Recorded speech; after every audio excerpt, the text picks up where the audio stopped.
An unexpected choice, the rise of Cardinal Prevost.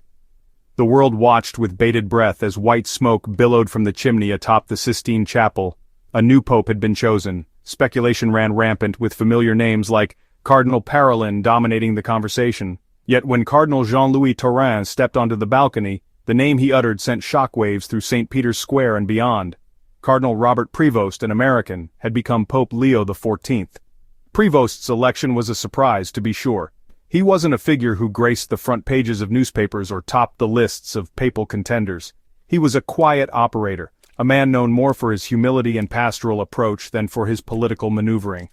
Yet within the hallowed halls of the Vatican, Prevost had garnered a reputation as a steady hand, a skilled administrator, and a man of deep faith. As the initial shock subsided, a sense of cautious optimism began to ripple through the Catholic world. Prevost's election was seen by many as a sign that the College of Cardinals was looking for a different kind of leader, one who could build bridges, heal divisions, and guide the Church through a time of unprecedented change and uncertainty. The question on everyone's mind was this: who was this unexpected new pope, and what did his election mean for the future of the Catholic Church? Robert Prevost's journey to the papacy was anything but conventional. Born and raised in Chicago, he felt a call to the priesthood at a young age. However, it was his decision to dedicate his life to missionary work in South America that would shape his destiny. Spending decades in Peru, immersing himself in the lives of the poor and marginalized, Prevost developed a deep understanding of the challenges and aspirations of the global South.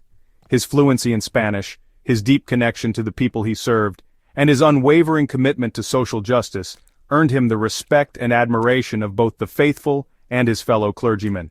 He was seen as a man who lived his faith, not just preached it, a man who understood the plight of the marginalized and the voiceless.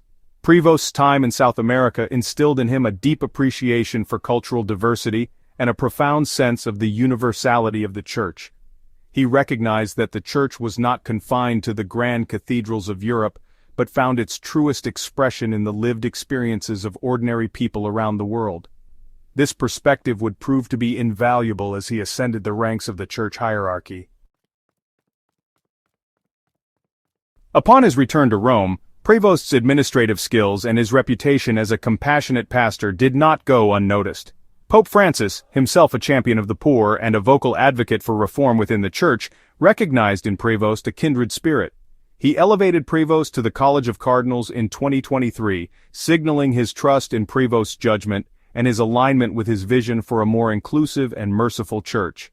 While Prevost shared Francis's commitment to social justice and his desire for a more dialogical Church, he was also seen as a more moderate figure, less prone to the kind of pronouncements that had, at times, sparked controversy during Francis's papacy. This made him a unifying figure, acceptable to both the progressive and conservative wings of the Church. His ability to listen attentively, to engage in respectful dialogue, and to find common ground made him an ideal candidate for a church grappling with internal divisions and facing a rapidly changing world. In a time of polarization and uncertainty, Prevost's election offered a glimmer of hope for a more united and outward-looking church. The choice of the name Leo XIV is significant. Pope Leo XIV famously persuaded Attila the Hun to spare Rome from destruction, while Leo XIII is remembered for his groundbreaking encyclical on social teaching, Rerum Novarum. These were men who faced down the challenges of their time with courage, wisdom, and a steadfast commitment to the gospel message.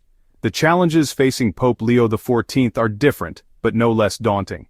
He inherits a church grappling with the legacy of the clerical sexual abuse scandal, struggling to remain relevant in a secularizing world, and navigating complex theological and social issues. Yet in his humility, his experience, and his proven ability to build bridges, there is hope that he may be the leader the Church needs for such a time as this. What will Pope Leo XIV's papacy hold? Only time will tell. But one thing is certain, the Catholic Church has embarked on a new chapter, one full of both challenges and possibilities. The world watches with anticipation, eager to see how this unexpected new pope will lead the Church into the uncharted waters of the 21st century. Thanks for watching the video. Don't forget to like, comment, and subscribe to the channel for the latest news.